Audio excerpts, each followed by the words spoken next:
Hey guys, this is BizRound. I want to show another profit crafting method that worked out for me in the Kalandra League. This was crafting curse on hit rings using the Hoarder crafting station. We'll be using reforge caster on Hunter and Warlord-influenced rings. To do this, we'll need to pick up primal crystallized life force.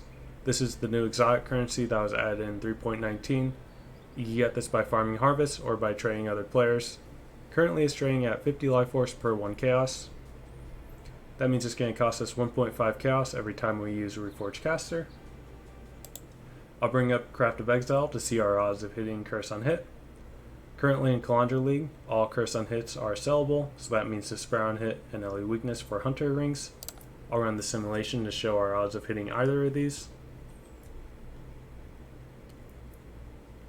I'll go ahead and stop it here. You can see it's roughly a 26% chance, or 1 in 4. Same with Warlord, it's a 1 in 4 chance of hitting either vulnerability or flammability. Both are sellable.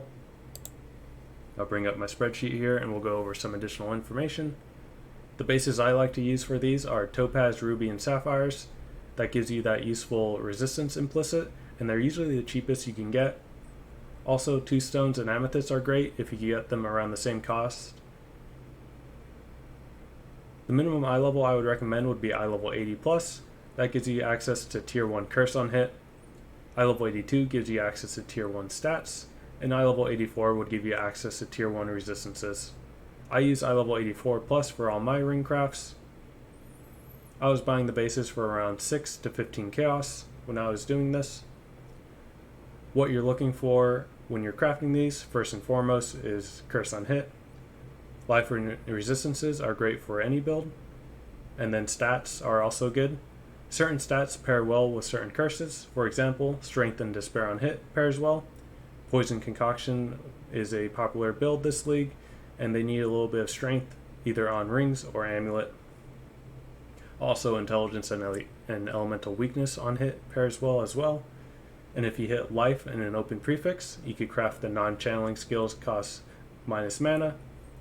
This is an Elrion craft unlocked for your crafting bench. If you don't have that unlocked, you could go to the trade website.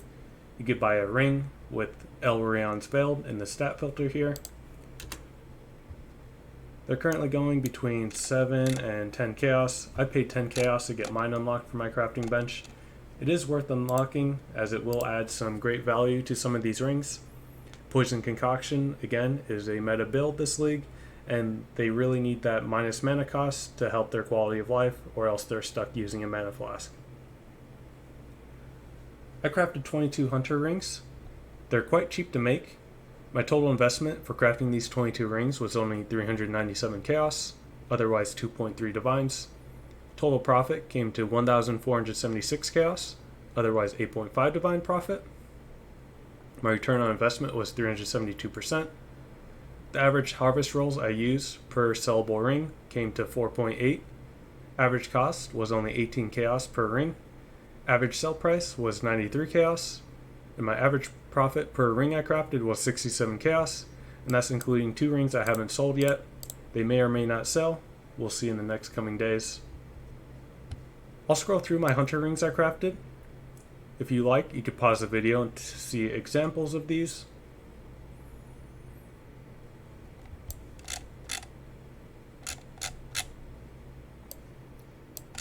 Coming back up, I'll show you my best ring I crafted.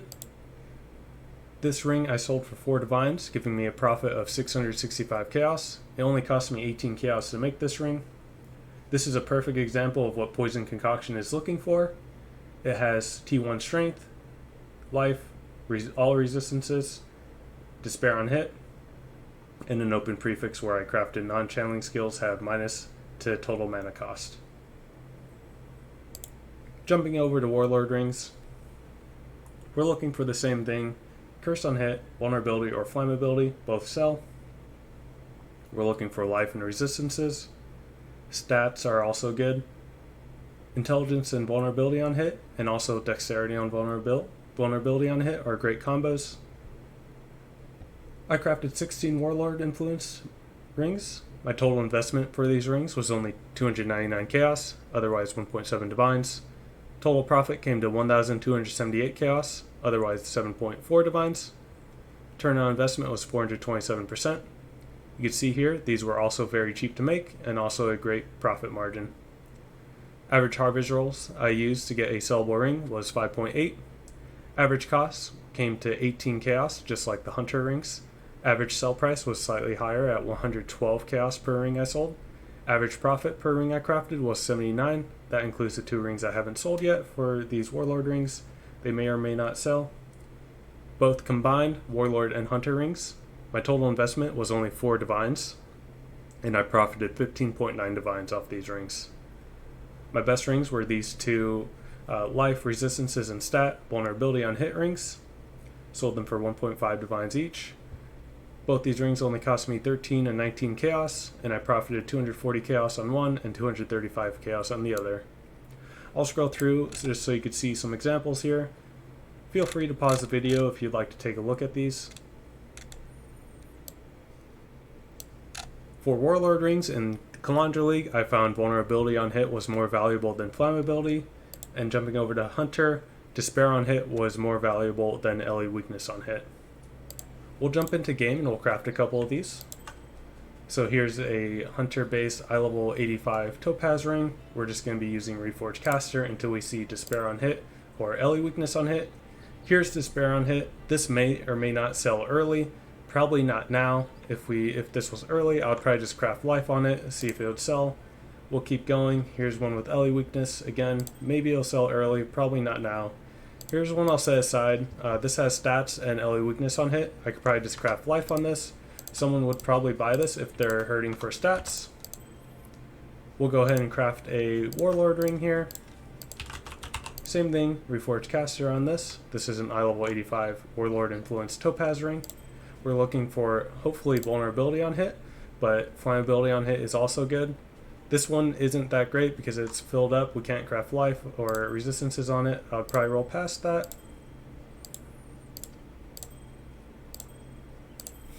Here's one with vulnerability on hit. This does have an open, or sorry, this is flammability on hit. It has opening for life. This may sell early, probably not now. We'll run past it for now. Here's one flammability and it has resistance. This doesn't have an opening for life, but what we could do is jump over to the menagerie.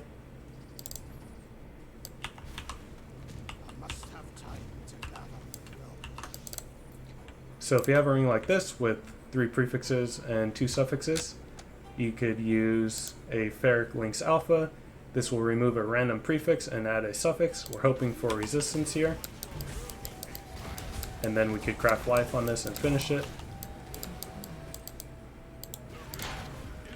We did hit a resistance, so that was a great outcome.